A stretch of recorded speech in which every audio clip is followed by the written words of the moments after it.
Okay, so हाय students, मी तुमच्यासमोर एक coat share करतो पहा. पर्सनली मला हा कोट फार आवडतो. तर पहा, मी हे स्पेशली अशा मुलांसाठी सांगतोय की ज्यांना out of 50 MCQs may be 20 MCQs जमतात किंवा 22 MCQs जमतात, बरोबर. पारे नक्कीच तुम्ही थोडेसे डिप्रेशनमध्ये असाल. लाईक आम्ही अभ्यास करतोय सर, तुम्ही दिलेला जो काही टाइम टेबल आहे तो सर्व फॉलो करतोय, खूप सारा अभ्यास करतो, पण आमची मार्क्सच वाढत नाही आहेत. पहा, मार्क्स न वाढण्याला भरपूर सारे रिझन असतात मुलांना. तर रिझनवरती आत्ता नको बोलायला. मला तर इतकंच सांगायचं तुम्हाला की फक्त ट्राय करत राहिलं पाहिजे. आपण एंडपर्यंत ट्राय करत राहिलं पाहिजे. ट्राय कोणासाठी करतोय आपण ट्राय आपल्या आईवडिलांसाठी करतोय, ज्यांनी इतके एफर्ट्स घेतलेले आहेत आपल्या शिक्षणासाठी. आपण स्वतःसाठी ट्राय करतोय. आपल्याला स्वतःला पण आपल्याला प्रूव्ह करायला लागेल ना की आपण काय आहोत एक्झॅक्टली, नाही का. तर स्वतःला पण आपल्याला प्रूव्ह करायला लागतं कधी ना कधी लाईफमध्ये. कुठे ना कुठे जाऊन तुम्हाला स्वतःला प्रूव्ह करायला लागतं एक्झॅक्टली तुम्ही काय आहात हे तुम्हाला पण तर माहिती पाहिजे. मग जर का आपण ट्राय करतोच आहे मुलांना, तर फुल जीव लावून ट्राय करूया. फार कमी दिवस आहेत, अराउंड 20-25-30 दिवस काहीतरी बाकी आहेत हार्डली. ओके, सो इतक्या कमी दिवसात मला नक्कीच गॅरंटी आहे की तुम्ही खूप जास्त एफर्ट्स द्याल आणि नक्की इथून ना तुम्ही मे बी 30 पर्यंत पोहोचाल किंवा मे बी 35 पर्यंत पोहोचाल. ज्यांचा ऑलरेडी स्कोर चांगला आहे ते पण ग्रो करतील. ओके, पण स्पेशली मी आत्ता हा 1 मिनिट जो बोलतोय ना रे, तर मी स्पेशली अशा मुलांसाठी बोलतोय. ओके, की जे एफर्ट्स टाकतायत पण त्यांचं मार्क्समध्ये कन्व्हर्जन होत नाहीये. बऱ्याच वेळी तुम्ही कम्फर्ट झोनमध्ये राहणे प्रिफर करता. इव्हन प्रत्येक जण कम्फर्ट झोनमध्ये राहण्याचं ट्राय करतो. आता ज्यावेळेस मी बोलतो की कम्फर्ट झोनमध्ये राहण्याचं ट्राय करता म्हणजे काय, तुम्ही व्हिडिओज पाहणार, तुम्ही माझं पूर्ण व्हिडिओ पाहाल मे बी, पण तुम्ही MCQ नाही करणार, असाइनमेंट नाही करणार. असाइनमेंट का नाही करणार? कारण की असाइनमेंट करते तुम्हाला माहिती असतं की आपल्याला क्वेश्चन्स नाही येणार, नाही का. सो तुम्हाला ते फेस नसतं करायचं. सो तुम्ही कम्फर्ट झोनमध्ये राहण्याचं ट्राय करता. हा व्हिडिओ पाहिल्यानंतर तुम्ही आणखीन दुसरा कोणता तरी व्हिडिओ पाहणार. तेच बोलतो मी स्टार्टिंगपासून, असं नाही करायचं आपल्याला. थोडंसं कम्फर्ट झोन सोडा, बाहेर या. मे बी तुम्हाला 15 क्वेश्चनच जमतील रे, 50 मध्ये 15 क्वेश्चन जमतील, काही प्रॉब्लेम नाही मुलांना. ऍटलिस्ट तुम्ही स्वतः सोबत तरी प्रामाणिक आहात. इथून पण जर का तुम्ही एफर्ट्स करत राहाल, नाही का. आणि असं पण होतं पहा, उरलेलं 35 मधले सोल्युशनच नाही समजत. 35 मधले 35 सोल्युशन नाही समजणार असं तर नाही होणार ना मुलांना. मे बी 5 किंवा 6 किंवा 7 सोल्युशन तरी समजतील. सो नक्कीच हे व्हॅल्यू ॲडिशन असेल ना मुलांना. मग जितके तुम्ही एक्सपेक्ट करताय किंवा जितके तुमचे पॅरेंट्स एक्सपेक्ट करताय, मे बी तिथेपर्यंत नाही जाऊ शकणार तुम्ही, पण ॲटलिस्ट तुम्हाला तुमच्या मनात इतकं तरी असेल, ओके, की जे पॅरेंट्सचे एक्सपेक्टेशन होतं त्याच्यासाठी तुम्ही ट्राय केला. जर का ट्रायच नाही करणार तर तुम्ही स्वतःच्या नजरेत पडताय. करेक्ट. तर पहा रे, आजचा टास्क काय आहे, मी डिफरन्सिएशनचा 2 असाइनमेंट देतोय. डेरिव्हेटिव्ह 1, डेरिव्हेटिव्ह 2, 50-50 MCQsचे असाइनमेंट आहेत. 100 MCQs आहेत आणि डेफिनेटली यात तुमचं अराउंड 3 ते 3.5 तास कसं पण जाणार, नाही का. 50 MCQs 90 मिनिट्स, अगेन 90 मिनिट्स, 2-3 तास तुमचे इथेच गेले. करेक्ट.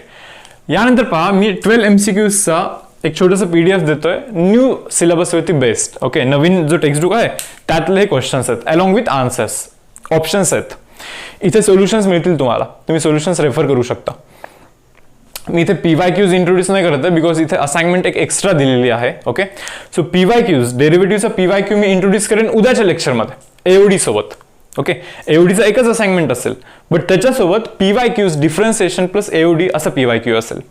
ओके, प्लस आता इथून पुढच्या लेक्चरमध्ये मी 7 MCQs डिस्कस करतोय. डिफरन्शियल असाइनमेंट जो काल असाइनमेंट दिला होता ना मुलांना, तर त्या असाइनमेंट्समध्ये काही डाऊट्स आहेत. ओके, तर ते डाऊट्स मी इथे डिस्कस करतो. भलेही तुम्ही ते असाइनमेंट नसेल सॉल्व्ह केलं तर मला असं वाटतं की हे क्वेश्चन्स तुम्ही पाहू शकता. ज्यांचा अभ्यास चांगला आहे, ज्यांना बिलकुल काही डाऊट नाही आहे, ओके, तर ते बेसिकली आता इथे लिव्ह करू शकतात. हा जो टास्क तुम्हाला दिला आहे तो तुम्ही स्टार्ट करा मुलांना. ओके, डिस्क्रिप्शनमध्ये जाल, तुम्हाला याच्या सर्व लिंक्स मिळतील. तर पहा मुलांना, क्वेश्चन नंबर 14. आता मी तुम्हाला हे सांगतो बघा की कोणते क्वेश्चन्स मी इथे डिस्कस करतो. आधी क्वेश्चन सांगतो, नाही का, म्हणजे तुमचा पण जास्त टाइम वेस्ट नाही होणार. सो असाइनमेंट मधला question number 14, question number 15, question number 39, then question number 24, then question number 36, then 23, हे क्वेश्चन्स मी इथे असाइनमेंट्समधून डिस्कस करतोय. काल जो दिला होता डिफरन्शियल इक्वेशनचा असाइनमेंट, त्या असाइनमेंटमधून हे क्वेश्चन्स डिस्कस करतोय. आणि त्यानंतर क्वेश्चन नंबर 8 आणि क्वेश्चन नंबर 13 या दोन्ही क्वेश्चनमध्ये करेक्शन आहेत ॲक्च्युली. ओके, हे न्यू सिलेबसवाला टेक्स्टबुक. आता पहा, फर्स्ट एडिशन असल्यामुळे थोडेफार करेक्शन आहेत. हे दोन क्वेश्चन्स मी डिस्कस करतो विथ करेक्शन करून डिस्कस करतोय. चांगले क्वेश्चन्स आहेत ॲक्च्युली. तर पहा या सिक्वेन्समध्ये मी इथे प्रोसीड करतो. मग इन केस जर तुम्हाला यामध्ये डाऊट असेल डायरेक्टली तुम्ही याच्यावरती जम्प करू शकता. तर पहा, तर काल मला ना क्वेश्चन नंबर 14 करतो मी इथं. तर काल मी तुम्हाला सांगितलं होतं पहा की डिफरन्शियल इक्वेशनमध्ये कोणकोणते टाईप्स आपण शिकलेले आहेत. तर पहिले तर पाहतो डिग्री ऑर्डर सोडून द्या. ओके, आपण काय शिकलं पहा, variable separable form. Variable separable म्हणजे एक्स आणि डीएक्स एक साईड, वाय आणि डीवाय एक साईड. ओके, आधी तरी तुम्ही चेक करा की एक्स आणि डीएक्स एक साईडला आणि वाय आणि डीवाय एक साईडला होतो का. नंतर असतो पहा सबस्टिट्यूशन मेथड. नंबर 3 असतो पहा होमोजिनियस इक्वेशन. नंबर 4 असतो linear equation, linear differential equation म्हणजे ज्याच्यामध्ये आपण काय करतो रे, dy by dx okay plus p into y that is equal to q. p आणि q हे एक्सच्या फॉर्ममधले फंक्शन असतात. तर इतके टाइप्स आपण डिफरन्शियल इक्वेशनमध्ये स्टडी करतोय, करेक्ट ना. तर आता हे आयडेंटिफाय करायचं असतं आपल्याला की हा कोणत्या टाईपने सॉल्व्ह केला पाहिजे. मी तुम्हाला एक हिंट देतोय पहा. मी काल तुम्हाला असं सांगितलं होतं सेशनमध्ये की जर का एखादं टर्म थोडंसं कॉम्प्लेक्स जागी असेल, लाईक लॉगच्या आतमध्ये जर का x square plus y square असेल, ट्राय करा तुम्ही की ते एक्स स्क्वेअर प्लस वाय स्क्वेअरला तुम्ही टी सबस्टिट्यूट केलं पाहिजे. किंवा एखादा टर्म जर का काही ट्रिग्नोमेट्रिक फंक्शनच्या आतमध्ये असेल, लाईक अँगलच्या फॉर्ममध्ये असेल, लाईक एक्स प्लस वाय असं काहीतरी असेल, सो आपण ट्राय करतो पहा की हा जो आतमधला टर्म असतो ना त्याला आपण टी सबस्टिट्यूट करू. जसं की इथे e raise to power minus of x by y दिसतोय मला, e raise to power minus of x by y दिसतोय. सो त्या एक्स बाय वायला आपण ऍक्च्युअल मध्ये टी सबस्टिट्यूट केलं पाहिजे मुलांना. तुम्हाला आठवत असेल मे बी होमोजिनियस इक्वेशन मध्ये आपण काय करतो, वाय बाय एक्स ला आपण व्ही सबस्टिट्यूट करतो नाही का, म्हणजे y is equal to v x बनतो. इथे वाय बाय एक्स नाहीये, इथे एक्स बाय वाय म्हणजे सर्व गोष्टी उलट्या करायच्या इथे. सो मला असं वाटतं पहा की एक्स बाय वायला मी इथे टी सबस्टिट्यूट केलं पाहिजे. टी बोला किंवा व्ही बोला, व्ही बोलतोय फॉर एक्झाम्पल. सो एक्सला मी इथे व्ही इंटू वाय असं लिहू शकतो. पहा असं लिहिल्यानंतर आपण डिफरन्शिएट करायचो with respect to x, but इथे उलटा म्हणजे डिफरन्शिएट करायचं आपण विथ रिस्पेक्ट टू वाय. ही गोष्ट तुम्ही फक्त लक्षात ठेवाल. इथे जर का तुम्ही differentiate with respect to x केला ना, ओके, पुढे जाऊन कुठे ना कुठे तुम्हाला अडणार आहे, अवघड जाणार आहे क्वेश्चन. हवं तर तुम्ही करून पहा म्हणजे समजेल. करून पहा आणि शेवटी असं लक्षात ठेवा की वाय बाय एक्स सबस्टिट्यूट नाही केलं, एक्स बाय वाय सबस्टिट्यूट केलं, एक्स बाय वायला आपण टी सबस्टिट्यूट केलं. सो पूर्ण जो प्रोसेस असतो ना तो थोडासा चेंज करायचा. एक्स बाय वायला व्ही ठेवलं तर differentiate with respect to y करतोय मी इथे. पार व्ही ॲज इट इज वायचा derivative 1 plus y as it is व्हीचा derivative dv by d y. Okay ठीक आहे. मग चलो एक काम करा, आता हा जो काही क्वेश्चन दिसतोय इथून तुम्ही dx बाय dy चा व्हॅल्यू काढा क्वेश्चन मधून. y into e raise to minus of x by y into dx is equal to तो तिकडे जाऊन प्लस होतो x into e raise to minus of x by y plus वायचा cube बनतो पहा इथे, आणि इथे बनतो dy इथे येतो. dx बाय dy काढायचं ना, ठीक आहे. तो तिकडे जाऊन डिवाइड म्हणजे e into x raise y into e raise to power minus of x by y. पण ठरलं आपलं एक्स बाय वायला तर आपण v ठेवतो ना, dx बाय dy च्या जागी काय रे, v plus y dv bye dy असं ठेवतो आणि that is equal to x into a काय रे, e raise to power minus of v. Correct. पण x नकोय रे बाबा, x नकोय. काय अर्थ आहे, x आहे, y आहे, v आहे, तीन व्हेरिएबल, तेच तर नकोय ना आपल्याला. x च्या जागी काय ठेवू शकतो, v इंटू y टाकून द्यायचं बरोबर, प्लस वाय क्यूब तर आहेच आहे divide by y into e raise to power minus v. पहा y into e raise to power minus of v टाकून दिला मी इथं. पहा जर का काही गोष्टी मॉडिफाय होत असतील तर ठीक. इथे पहा v plus y into d v by d y okay that is equal to separate divide कराल तर हे कॅन्सल होतं, इथे फक्त व्ही राहतं. येस प्लस इथे परत सेपरेट डिवाइड कराल तर वाय आणि हा इथे वाय स्क्वेअर बनतो आणि e raise to minus v वरती गेला तर ई रेज टू काय होतो प्लस व्ही होतो. व्ही कॅन्सल, y आणि हा स्क्वेअर कॅन्सल म्हणजे dv bye dy is equal to y into e raise to v बनतो. y इथे येऊन डिवाइड y इथे जाणार, ई रेज टू व्ही इथे येणार. So dv by e raise to v that is equal to y into dy आणि आपल्याला करायचं आहे इथे पहा इंटिग्रेशन, करेक्ट ना. So e raise to minus v जातो, ई रेस टू मायनस व्हीचा इंटिग्रेशन हा e raise to minus v by -1 असतो. दॅट इज इक्वल टू वायचा इंटिग्रेशन हा y²/2 असतो. किती y²/2 असतो प्लस c असतो पहा. सो असं ऑप्शन आपल्याला इथे शोधायचं आहे. तर तुम्ही पाहू शकता y²/2 हा तिकडे गेल्यानंतर प्लस होतो आणि व्हीच्या जागी जो ॲझ्युम केला तो टाकून द्या, तुम्हाला नक्कीच इथे आन्सर येऊन जाईल काहीतरी. आणि कॉन्स्टंटचं काय, कॉन्स्टंट तर कोणत्याही साईडला होऊ शकतो. सो केचं जास्त काही मॅटर नाही होत रे बाबा, के कोणत्याही साईडला जाऊ शकतो. लाईक केला सीला तुम्ही इकडे जरी टाकाल तरी तो -c बनेल आणि -c हा कॉन्स्टंटच असतो कोणताही. आता या पुढचा सम पहा, या पुढच्या सम मध्ये पण हीच गोष्ट तुम्हाला नोटीस करायची की कोणता तरी कॉम्प्लिकेटेड टर्म असतो. ओके, तो मे बी 1-2 वेळेस जर का आला नाही का, एक वेळेस तर ठीक आहे चलो येतच असतो कोणताही टर्म. जर का तो डबल आला म्हणजे एकच टर्म तुम्ही 2-2 ठिकाणी पाहत असाल, 3 ठिकाणी जर का पाहाल, मग तर तुम्ही शुअरच आहे की त्याच टर्मला टी ठेवायचं आपल्याला. इथे पण पहा, हा जो टर्म आहे ना हा 2 ठिकाणी दिसला आपल्याला. सो थोडासा कॉन्फिडन्स येतो की हा आपण त्यालाच टी ठेवला पाहिजे. एक्झाम मध्ये तर काय होणार आहे पहा की सर्व काही नवीन सम्स असतात, बरोबर, कोणताच न पाहिलेले सम्स असतात, मेजॉरिटी ऑफ सम्स. मग तुम्हाला तिथे आयडेंटिफिकेशन हा इम्पॉर्टंट पॉईंट बनतो. लाईक हा सम कोणत्या मेथडचा असला पाहिजे नाही का. सो त्यासाठीचे मी हे इनपुट देतो तुम्हाला की सबस्टिट्यूशन मेथडमध्ये तुम्ही असं आयडेंटिफाय केलं पाहिजे. तर तुम्हाला क्वेश्चन पाहून समजेल की एक असा टर्म आहे जो की परत परत येतोय. कोणत्या टर्म बद्दल बोलतोय समजतं का, XY बद्दल बोलतोय. मी तुम्हाला हे पण सांगितलं होतं की ट्रिग्नोमेट्रिक फंक्शनच्या आतमध्ये जाऊन येतो कोणता टर्म, त्याला तुम्ही सबस्टिट्यूट करताय टी. ट्राय करतो आपण की तशा टर्मला आपण टी सबस्टिट्यूट करतोय. सो आपल्याला ऍक्च्युअलमध्ये XY ला टी सबस्टिट्यूट करायचं मुलांना, आपल्याला x × y ला आपल्याला टी सबस्टिट्यूट करायचं आहे इथे. ओके, करा with respect to x derivative करा. x चा डेरिव्हेटिव्ह 1 आणि y as it is plus x as it is y चा derivative dy/dx and that is equal to t चा डेरिव्हेटिव्ह dt/dx. तर पहा x × dy/dx. Okay, that is equal to dt/dx minus of y बनतो, y तिकडे जाऊन minus आणि हा x तिथे जाऊन परत डिवाइड होतो, x इथे जाऊन परत डिवाइड होतो. सो हा dy/dx चा व्हॅल्यू आहे आणि तुम्ही इथे आता पहा, इथे पाहाल तुम्ही dy/dx चा व्हॅल्यू तुम्हाला कॅल्क्युलेट करायचा. हा तिकडे जातो मायनस बनतो, मायनस बनला, तिकडे गेला असं समजा तो मायनस बनला आणि इथे इज इक्वल टू करतो. dy/dx काढायचा ना तुम्हाला, dx जातो इथे जातो dx बनतो, हा इकडे येऊन जातो डिवाइड होतो, समजतं.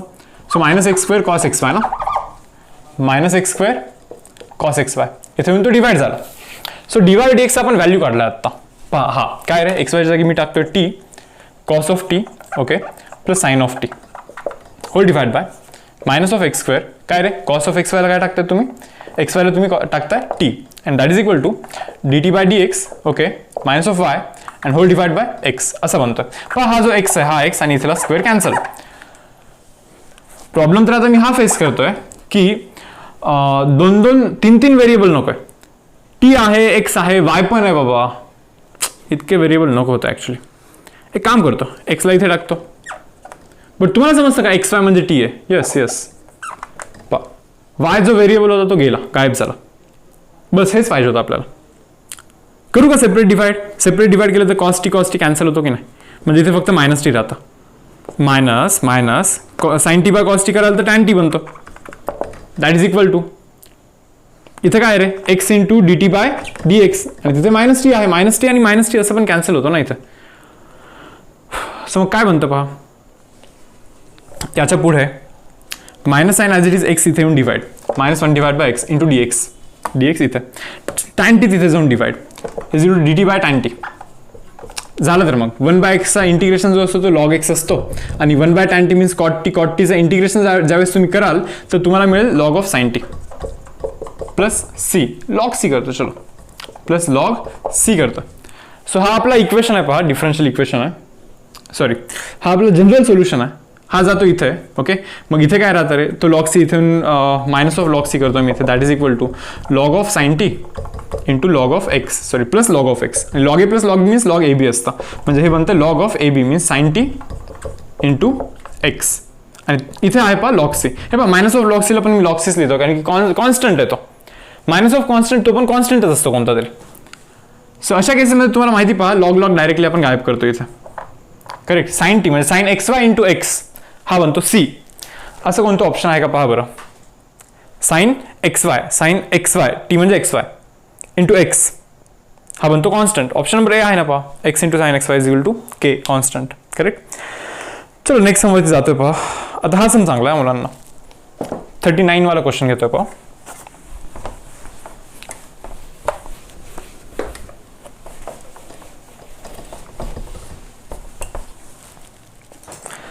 पहा रे इथे solution of differential equation x plus 2y cube into काय रे इंटू काय dy by dx. Okay, minus of y is equal to 0. याचं सोल्युशन विचारतात आपल्याला, याचं सोल्युशन विचारतात.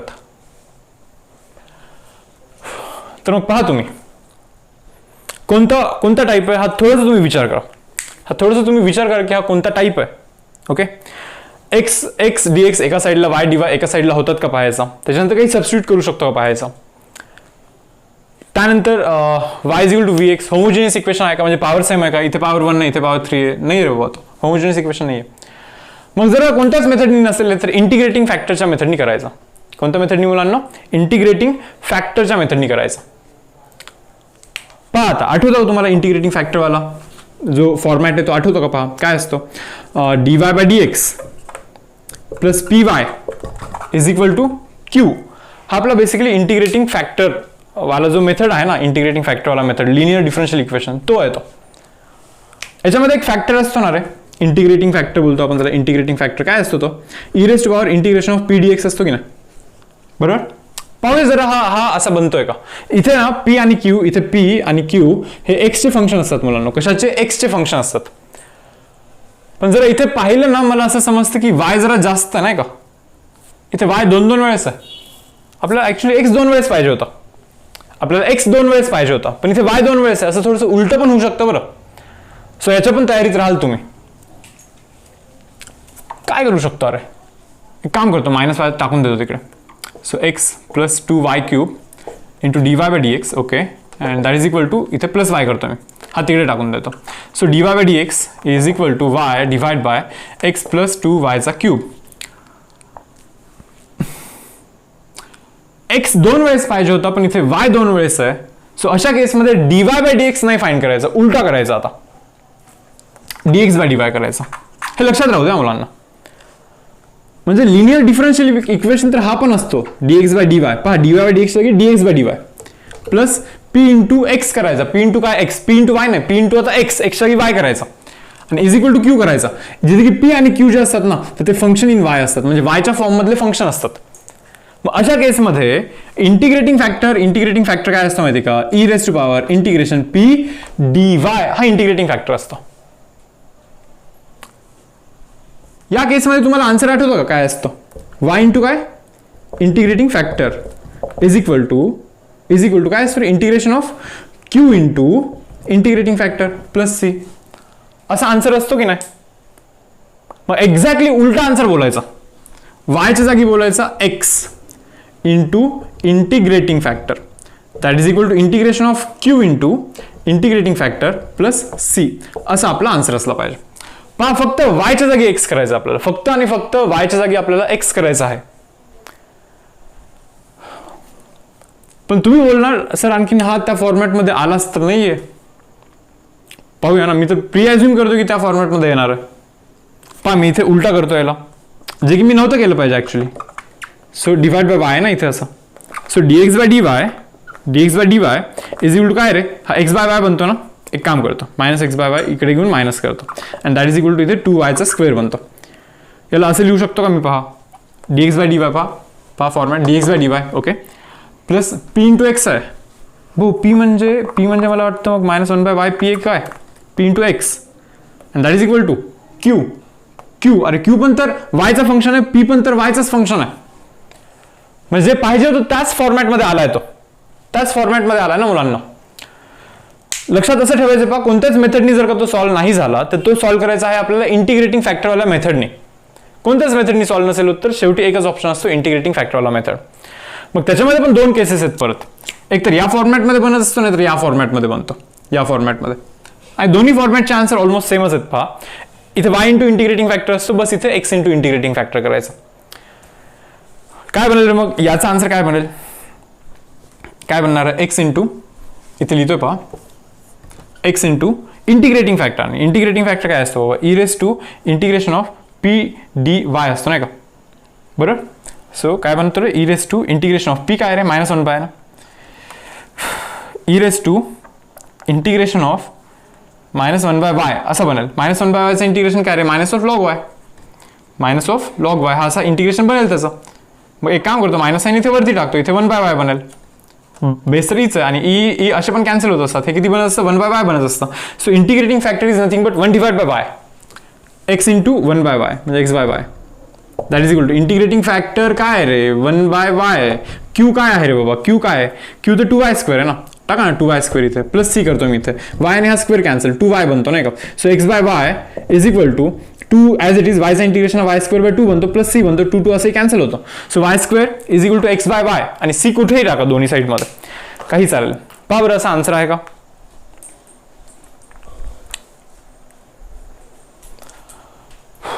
पहा मुलांना या फॉर्मॅटमध्ये आन्सर दिसतोय का, काहीतरी थोडासा झोल दिसतोय मला इथे.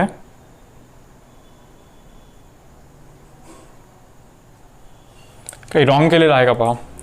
वायचा cube x is equal to y³ plus CY बनतो ना, x is equal to y³ plus CY. Okay, option number c दिसतोय मला असं बहुतेक. पहा नीट पहा, काय पहा इथे एक्स इज इक्वल टू हे वाय तिकडे गेला तर y इंटू y² y³ बनतो, plus c into y CY बनतो, बरोबर ना. तुम्ही जर का पाहाल ऑप्शन नंबर सी हा असाच दिसतोय मला. y³ आहे, ठीक आहे, इथे मी 0 करतो, इथे मी y³ लिहितो, एक्स तिकडे जाऊन मायनस झाला, बरोबर, आणि प्लस CY पण आहे इथे, प्लस CY पण आहे. मग समजतं का, y³ minus of x, option number c पाहायचा, y³ मायनस ऑफ एक्स, आणि हा CY जर का मी इकडे टाकला असता तर तो मायनस CY बनला असता, मायनस ऑफ CY बनला असता. पण तुम्हाला माहिती minus c is also constant, मग त्या मायनस सीला मी ए लिहितोय. सो असा फॉर्मॅट बनतो पहा. ऑप्शन नंबर सी हा आपला इथे आन्सर असेल मुलांना. पहा नेक्स्ट क्वेश्चन पहा रे, 24 नंबरचा क्वेश्चन पहा. आता काय बोलतात तिथे, dy/dx. आता हा थोडासा सोपा आहे बरं. dy/dx plus twice xy is equal to y. So इथे डायरेक्टली सेपरेट होता. dy/dx is equal to y minus of twice xy. तो तिकडे जाऊन बस मायनस करायचं फक्त. Okay, so dy/dx Y common कराल, 1 मायनस ऑफ 2x बनेल. एक्सच्या साईडला dx, वायच्या साईडला dy. हा वाय इथे आणा, 1/y into dy is equal to 1 minus of 2x into dx. Okay, करा integration, log y that is equal to x integration 1 integration x minus of 2 as it is x integration x²/2, 2 cancel होतो असं. So हा आपला answer बनला पाहिजे. Base असतो E, correct, plus इथे करतो मी सी. तर आता इथे पाहू शकता तुम्ही, अजून एक काम करा, इथे सी करण्याऐवजी मी इथे लॉग सी लिहितो. या फॉर्मॅटमध्ये लिहाल ना तर मग तो ऑप्शनला मॅच करेल. आता हे बस त्या वेळी तुम्हाला सुचलं पाहिजे. पहा लॉग सी काहीतरी कॉन्स्टंट दोन्ही साईडमध्ये कुठेतरी ऍड करायचं असतं. मग इथे लॉग वाय आला ना, त्याच साईडला लॉग सी जनरली आपण ऍड करतो. मग काय होतं, log a plus log b is log a b, म्हणजे लॉग CY बनतो. काय log CY to the base e बनतो. मग हा ई तिकडे जाऊन ई रेज टू पॉवर असा बनतो आणि लॉग कट होतो. Correct, so CY is equal to असा बनतो. काय रे, CY is equal to e raise to power x minus of x². असंच तर ऑप्शन शोधायचं तुम्हाला. पहा असं ऑप्शन दिसत नाही का. सो वायच्या फॉर्ममध्ये y is equal to c तिकडे जाऊन डिवाइड होतो, म्हणजे 1/c e raise to power x minus of x². अरे 1/c पण तर एक कॉन्स्टंटच असतो, कोणतरी दुसरा कॉन्स्टंट, त्याला पण सीच बोलतो मी फॉर एक्झाम्पल, किंवा के बोला, कोणता तरी कॉन्स्टंट असणार आहे तो पण. So c into e raise to power x minus of x² हा असा आपला आन्सर असणार आहे. ऑप्शन काय बनतो पहा, ऑप्शन नंबर डी बनतो. Option number D. यानंतर पहा क्वेश्चन नंबर 36. हे मी रब करतो.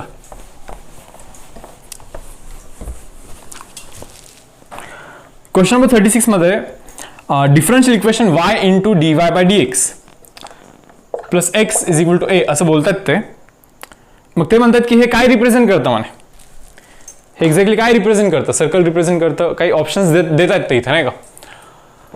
कोणता फॉर्मॅट आहे आता हा. So y into dy/dx is equal to a minus of x तिकडे जातो. So y into dy is equal to a minus x into dx. Simple, x साईडला dx, वायच्या साईडला dy. वायचं integration y²/2 is equal to एचं integration x minus एक्सचं integration x²/2 इकडे आला. So x²/2 plus y²/2 x इथे आला, minus of x is equal to 0. 2 नी मल्टिप्लाय करा. So x² plus y² minus of 2x is equal to 0. अरे हा तर सर्कलचं इक्वेशन दिसतं. पण प्रूव्ह करायला लागेल की तो सर्कल आहे. सर्कलचं इक्वेशन माहिती ना तुम्हाला, x² plus y² plus 2gx plus 2fy plus c is equal to 0. पण त्याच्यामध्ये पण तर कंडिशन असते.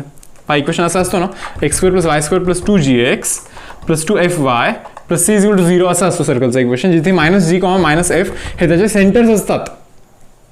आपलं इक्वेशन काय माहिती का, x² plus y² minus of 2ax आहे प्लस 0y प्लस 0 आहे इज इक्वल टू 0 आहे. आता या सर्कलचं तुम्ही सेंटर पाहू शकता, मायनस जी मायनस एफ असतो. जी किती रे बाबा, कम्पेअर 2 ला 2 आहे, जीची जागी मायनस आहे. सो जी ची व्हॅल्यू मायनस आहे, but minus of g is again plus आहे. एफ ची व्हॅल्यू तर डायरेक्टली 0 दिसते, 2f value directly 0, so f value 0, so हा तर 0च बनतो. म्हणजे सेंटर कुठे आहे माहिती का, सेंटर कुठे आहे माहिती का, 1,0 म्हणजे एक्स एक्सिस वरती सेंटर आहे.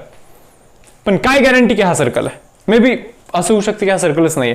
तर चेक करण्यासाठी आपल्याला रेडियस फाइंड करायचा असतो. Radius equal to under root g square plus f square minus of c असतो. पहा एफ ची व्हॅल्यू 0 आहे, सी ची व्हॅल्यू 0 आहे, बस जीचा स्क्वेअर करायचं. जी माहिती तुम्हाला मायनस जी ए म्हणजे जी हा मायनस आहे, मायनस एचा स्क्वेअर प्लस एच असतो, प्लस ए स्क्वेअरच असतो नाही का. म्हणजे इथे आतमध्ये फक्त ए स्क्वेअर बनतो, म्हणजे रेडियसचा व्हॅल्यू काही ना काही येणार आहे. असं नाही होणार की अंडर रूटच्या आतमध्ये काहीतरी निगेटिव्ह व्हॅल्यू बनली असते ना तर बोललो असं सर्कलच एक्झिस्ट नाही होत. अंडर रूटच्या आतमध्ये जर का चुकून निगेटिव्ह बनला असता, हा 1 नाही हा 4 आहे फॉर एक्झाम्पल, 1 प्लस 4 किती 5, 5 मायनस समजा हा 10 असला असता, 5 मायनस 10 मायनस 5 असला असता, under root of minus 5 does not exist. म्हणजे रेडियस एक्झिस्ट नाही होत, म्हणजे तसं सर्कलच एक्झिस्ट नाही होत. पण असं होत आहे का, इथे असं नाही होत आहे.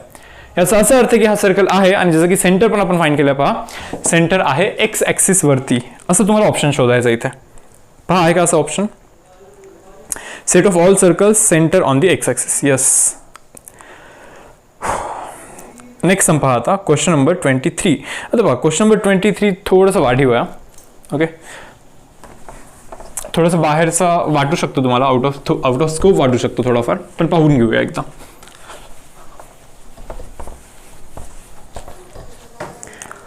पहा क्वेश्चन काय आहे, क्वेश्चन काय आहे, x square plus y square into d y, okay, that is equal to x y into d x असं बोलतात ते. बाकी आहे आणखीन काहीतरी दिलेलं आहे पुढे पहा, पण ठीक आहे चलो इथून स्टार्ट करूया आपण आता. सो असं देतात ते y of x naught is equal to e and y of 1 is again equal to 1. ते विचारतात x नॉटचं व्हॅल्यू काय आहे. Correct. y of x naught means f of x येतो काइंड ऑफ. y च्या जागी f ऑफ 1, f ऑफ लिहितो मी, f of 1 is 1 actually. f of x naught is equal to e आहे, म्हणजे फंक्शन फाइंड करायचं आपल्याला. आपल्याला डिफरन्शियल इक्वेशन आहे, आपल्याला फंक्शन फाइंड करायचं, म्हणजे याचं आपल्याला जनरल सोल्युशन फाइंड करायचं. काय करतो पहा, x square into d y, okay, plus y square into d y, y square into d y that is equal to x y into d x. पहा काय करतोय, एक्स इथे y square into d y, y square into d y is equal to x y into d x, आणि हा तिकडे जाऊन minus minus of x square into d y असं बनतो. So y square into d y is equal to, इथे ना काही common कराल, एक्स कॉमन कराल ना, तर इथे Y d x minus of x d Y बनतो, आणि हा वाय स्क्वेअर तिकडे जाऊन डिवाइड करा असं बनतो इथं. तर आता सांगतो मी तुम्हाला काय आहे इथे, कोणती गोष्ट तुम्हाला इथे नोटीस करायची आहे. तर पहा कसं आहे रे, तर हे स्टार्टिंगमध्ये पाहिल्यावरती तुम्हाला असं वाटेल की हा पॉवर 2 आहे, पॉवर 2 आहे, परत पॉवर 2 आहे, सर्व ठिकाणी पॉवर 2 आहे ना. पण हा सम तुम्ही करा, y is equal to v x टाकून करा, लेंदी जाणार आहे सम. तुम्ही एकदा ट्राय करून पहा. थोडेसे एक्सेप्शन असतात पहा, ओके, थोडंसं तो लेंदी जातो त्या मेथडनी. सो केलं काय ते पहा, लक्षात ठेवाल. जर का चुकून हाच सम असाच सम आला नाही का, तर जस्ट हे सोल्युशन लक्षात ठेवाल तुम्ही. इथून पुढे आता अशा स्टेप्स करतो जे की आपण टेक्स्टबुकमध्ये वगैरे आतापर्यंत कधीच नाही केलेले आहेत. पहा x square d y, x square d y, y square d y is equal to x y into d x, okay, y square d y is equal to x y d x minus x square d y. X common केला तर x common केला तर y d x minus x d y divide by y square बनतो. हा Y square इकडे जाऊन divide करतो का पहा मी आता इथे. ही जी गोष्ट आहे ना ही वाली, याला मी असं लिहू शकतो, याला ना मी derivative of x by y लिहू शकतो. तुम्ही एक्स बाय वायचा डेरिव्हेटिव्ह करा, हाच येतो, वायचा square denominator square, y as it is x into d x minus x as it is वायचा डेरिव्हेटिव्ह डी वाय, तोच तर येतो. सो याला मी असं लिहू शकतो. आता एक काम करतो मी, 1 बाय वाय आणि 1 बाय वाय इथे एक्स्ट्रा लिहितो, जस्ट लिहून टाकतो नाही का. 1 बाय वायचा इंटिग्रेशन जर का कराल with respect to d y, हा तर बनतो log y is equal to x by वायचा इंटिग्रेशन, बरोबर, एक्सचा इंटिग्रेशन डी एक्स असेल तर काय असतो, एक्स स्क्वेअर बाय 2 असतो. एक्स बाय वायचा integration d x by y असेल तर काय, एक्स बाय वायचा स्क्वेअर बाय 2. एक्सचा इंटिग्रेशन काय असतो रे बाबा, एक्स स्क्वेअर बाय 2 असतो ना. सेम एक्स बाय वायला तुम्ही काहीतरी पकडा ना, टी पकडा, एक्स बाय वायला टी ठेवा, हा पण टी आहे, म्हणजे टी डी टी चा integration t square by 2. So x by y square by 2 plus c. हा आपला इक्वेशन बनतोय पहा मुलांना. आता जे काही दिलेलं आहे ना ते इथे सबस्टिट्यूट करण्याचा ट्राय करतो मी. Log y okay is equal to काय रे हा एक्स स्क्वेअर बाय 2y² आहे प्लस सी आहे. करेक्ट ना. एफ ऑफ 1 1 नाही म्हणा, म्हणजे एक्सच्या जागी जर का तुम्ही 1 टाकाल तर वायची पण व्हॅल्यू 1 नाही म्हणा, म्हणजे हे 1 हे पण 1 इथे पण 1. पहा एक्सच्या जागी 1 टाकला यस, वायच्या पण जागी 1च बनतो म्हणा, वायच्या पण जागी 1च बनतो म्हणा. लॉग 1 तर 0 असतो रे, लॉग 1 तर 0 असतो. हे 1/2 आहे ना, म्हणजे सीचा व्हॅल्यू 1/2 तिकडे जातो -1/2 बनतो, म्हणजे सीचा व्हॅल्यू बनतो -1/2. करेक्ट. सो हा जो इक्वेशन आहे ना, हा जो इक्वेशन आहे, हा इक्वेशन ॲक्च्युअलमध्ये काय बनतोय पहा. Log y okay that is equal to x² by 2y² -1/2 असा बनतोय तो. तुम्हाला आणखीन एक इन्फॉर्मेशन दिला आहे की F of x naught is E. X जागी एक्स नॉट टाकला ना तुम्ही, एक्स जागी जर का एक्स नॉट टाकला तुम्ही तर वायची व्हॅल्यू बनते ई म्हणे, ईचा स्क्वेअर करतो इथे, ईचा स्क्वेअर ई बनते म्हणे. लॉग इतर 1 बनतो नाही का, हा तर 1 बनला पाहिजे. मग आता तुम्हाला एक्स नॉटची व्हॅल्यू फाईंड करायची इथून. सो -1/2 तिकडे गेला की +1/2 बनतो, म्हणजे इथे 3/2 बनतो. बरोबर आहे. हा ई स्क्वेअर तिकडे जातो, मल्टिप्लाय 2 कॅन्सल होतो. एक्स नॉटचा स्क्वेअर इज 3e², म्हणजे x naught is equal to ±√3e असं म्हणाल नाही का. सो हा आपला एक्स नॉटचा व्हॅल्यू आहे. मेन स्टेप तर इथे आहे, ही लक्षात ठेवाल फक्त. इथून हे असं कसं आलं नाही का, हे तुम्ही थोडंसं लक्षात ठेवाल. इनकेस जर का हा एक्झाममध्ये आला ओके तर मिस नको व्हायला, कारण की असे सम्स आपण केले नाही आहेत टेक्स्ट बुकमध्ये. सो तुम्ही याला थोडंसं म्हणू शकता की थोडंसं बाहेरचं वाटतं सर. ओके मी पण ॲग्री करतो, पण काय माहिती म्हणजे चुकून जर का आला आणि एक्झाममध्ये काही काही येतात रे थोडेसे काइंड ऑफ एकदम किंचितचं सिलेबसच्या बाहेर. ओके असं फुल आउट ऑफ स्कोप काहीच शिकवलं नाही असं नाही येणार. हे तर आहे ना, हे तर माहिती आहे सिलेबसचाच पार्ट आहे, बट असा क्वेश्चन डिफरन्शियल इक्वेशनच्या टेक्स्टबुकमध्ये नाही आहे. आपल्या टेक्स्टबुकमध्ये डिफरन्शियल इक्वेशनच्या लेसनमध्ये नाही आहे. ओके ठीक आहे. पहा आता 2 क्वेश्चन घेतोय मी लास्ट, जे की नवीन टेक्स्टबुकचे क्वेश्चन्स आहेत. पहा दोघांमध्ये करेक्शन आहेत, पण ते करेक्शन सांगतोय आणि त्याच्यानंतर आपण हे सम्स करूया. तर आधी सम पहा. सोल्युशन फाइंड करायचं आपल्याला. ऑप्शन दिसतात तुम्हाला. dy/dx is equal to y plus √(x²-y²) divide by 2 नाही आहे तिथे x आहे x. ओके तर हे करेक्शन करून तुम्ही हा सम कराल नक्कीच येऊन जाईल. पॉवर 1 नाही, पॉवर 1 नाही, पॉवर इथे पण 2 आहे पण अंडररूट आहे म्हणजे 1च बनणार आहे. पॉवर 2 आहे पण अंडररूट आहे म्हणजे 1च बनणार आहे. म्हणजे तुम्हाला समजतं का हे काय आहे. हा होमोजिनियस इक्वेशन आहे जिथे की आपण y च्या जागी vx टाकतो नाही का. y ला dy/dx डिफरन्शिएट केल्यानंतर v as it is x/1 plus x as it is v/dv/dx असं बनतो पहा. सो dy/dx च्या जागी v प्लस x dv/dx जर का मी असं लिहीन and that is equal to y च्या जागी vx लिहीन प्लस √(x² ला x² -(y²) ला v² x² divide by x ला ॲज इट इज x. मग पहा रे v plus x dv/dx is equal to v. पहा इथे x कॉमन करतो आम्ही, ब्रॅकेटमध्ये बनतो v प्लस पहा x² कॉमन केल्यानंतर अंडररूटच्या बाहेर आल्यानंतर x बनतो. तो पण x इथे कॉमन केला होता मी नाही का. सो इथे अंडररूटमध्ये 1 - v² बनतो डिवाइड बाय x बनतो. x आणि x कॅन्सल होतो. हा इथला v आणि हा v कॅन्सल होतो परत. ओके सो बनतं काय पहा x dv/dx it should be equal to x dv/dx should be equal to इथे काय बनतो (1 - (x²) सॉरी 1 - (v²) 1 - (v) चा स्क्वेअर बनतो. हा इथे v च्या साईडला dv आणि x च्या साईडला dx. So 1 divide by (1 - (v²) into dv is equal to हा x तिकडे जाऊन डिवाइड 1/x इंटू dx असा बनतो. दोन्ही साईडला आपल्याला इंटिग्रेशन करायचं. आता काय असतो याचं integration 1/√(a²-x²) 1/√(a²-x² is sine inverse x by v by a तर 1च आहे. Okay and that is equal to 1/x चा इंटिग्रेशन log x बनतो प्लस c बनतो. असं ऑप्शन तुम्हाला शोधायचं पहा. बस तुम्ही v च्या जागी तुम्ही परत y/x टाकताय. करेक्ट ना. आता इथे तुम्हाला 2 नाही दिसत आहे, ठीक आहे 2 असणं गरजेचं नाही. मी ऑप्शन नंबर 1 पाहिला होता ॲक्च्युली. ठीक आहे sine inverse of y/x is equal to log x plus c. Option number b आहे पहा आन्सर. ऑप्शन नंबर बी आहे. आणि फायनली आता लास्ट क्वेश्चन पहा. आता याच्यामध्ये ना ऑप्शनमध्ये करेक्शन आहे. ऑप्शन नंबर बी मध्ये करेक्शन आहे क्वेश्चन नंबर 13 मध्ये. तर करेक्शन काय आहे ते पण सांगतोय पहा. क्वेश्चन पहा आधी. हायपरबोलाचं इक्वेशन दिला त्यांनी x² a²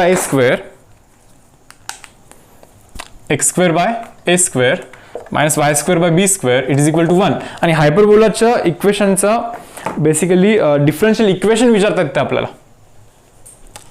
a² नी मल्टिप्लाय करा x² -a² b² y² is equal to a². एक कॉन्स्टंटच आहे रे, त्याला तुम्ही c बोला ना. करा differentiation x square derivative is 2x minus of c as it is y square derivative is 2y dy by dx and that is equal to 0. टाका तिकडे ते. So 2x is equal to 2y c dy by dx simple. 2 cancel. काय बनतं रे मग? c चा value काय बनतो ते पहा. आपल्याला c ला इलिमिनेट करायचं इथे. So x divide by y dy by dx हे इज इक्वल टू सी आहे रे. उलटा करा दोघांना, कारण की हे थोडंसं मोठं वाटतं डिनॉमिनेटरमध्ये. न्यूमरेटरमध्ये टाकतोय y into dy by dx किंवा y डॅश करतोय y dash divide by x is equal to 1 by c. करा डिफरन्शिएशन परत u बाय v मेथडनी. v चा स्क्वेअर x चा square x as it is, याचा डेरिव्हेटिव्ह y चा डेरिव्हेटिव्ह y डॅश, तो y dash as it is plus y dash as it is sorry y as it is y डॅशचा derivative y double dash minus of आता हा as it is y dash as it is आणि x चा derivative जो की बनतो 1 आणि कॉन्स्टंटचा derivative असंही 0च बनणार इथे आपल्याला, बरोबर. सो हा x स्क्वेअर इकडे असंही जाऊन 0च बनणार आहे शेवटी. सो हा आपला आन्सर आहे पहा, x y डॅशचा square plus y double dash y double dash minus of y dash is equal to 0. हा असा आपला आन्सर बनणार आहे पहा. तर ऑप्शन नंबर बी जो आहे, ऑप्शन नंबर बी, त्याच्यामध्ये तुम्ही पाहू शकता xy d square y by d x square, xy d square y by d x square. Yes. त्याच्यानंतर 2 into dy by d x whole square बोलतात. इथे 2 नाही आहे ऑप्शनमध्ये इथे x असायला हवा. आणि त्याच्यानंतर पुढे y into minus of y into dy by d x आहे पहा. सो y डॅशला dy बाय डी एक्स बोलतोय आपण and that is equal to 0. Okay. तर मुलांना हे तुमचे डाऊट्स मी इथे डिस्कस करून दिले आहेत डिफरन्शियल इक्वेशनच्या असाइनमेंट्समधून. तर आपण इथे सेशन क्लोज करूया. उद्या भेटूया आपण morning 8 o'clock with application of differentiation. Okay.